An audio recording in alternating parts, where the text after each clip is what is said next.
the light coming into the world also illuminated the true nature of God. The true nature of God.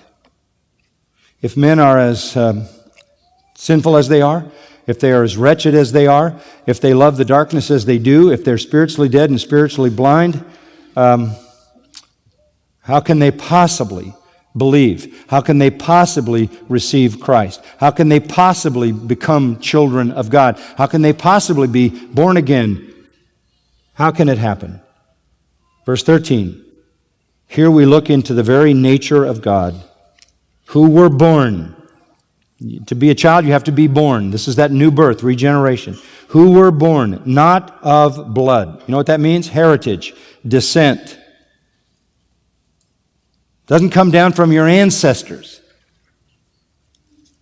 That's not how you become a child of God. Not because of your parents or your grandparents or your family. Nor of the will of the flesh. Not because of personal effort, personal moral effort, personal spiritual effort, personal religious activity. Nor of the will of man. What does that mean? The acts of others, some sacramental system, some system of religion plied by so-called priests on your behalf. You're not going to become a child of God by family heritage. You're not going to become a child of God by personal effort. You're not going to become a child of God by some man-made system. All impossible. How? You were born not of blood, nor of the will of the flesh, nor of the will of man, but of God. Only God can do this miracle. And here we are introduced to the true nature of God with regard to the gospel. God is by nature a Savior. He is a Savior whose mighty power causes us to receive His Son and to believe in His name. He will have much more to say about this later on in the gospel.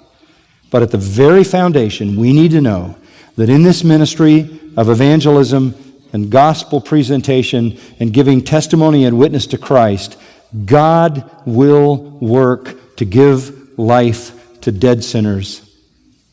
It is His heart to do that. God our Savior, says the Apostle Paul again and again and again. God, who is the Savior of all men, especially those who believe. He is a saving God. Who is a pardoning God like you? Read Ezekiel 36 and 37. God presents the new covenant of salvation. Read Jeremiah 31. God is by nature a Savior. It's in His heart to give life to dead sinners. This is what we need to know as the foundation, the bedrock essentials for Christians. We need to know that God, by nature, is a saving God who gives life to dead sinners. We need to know that believers are those who become, by new creation, eternal children of God. We need to know that sinners are deep in blindness and darkness and flee the light. We need to know that Christ is the only true light to lighten every man. And we need to understand that the nature of ministry then is to present Christ and give testimony to Him and see what God will do for His own glory.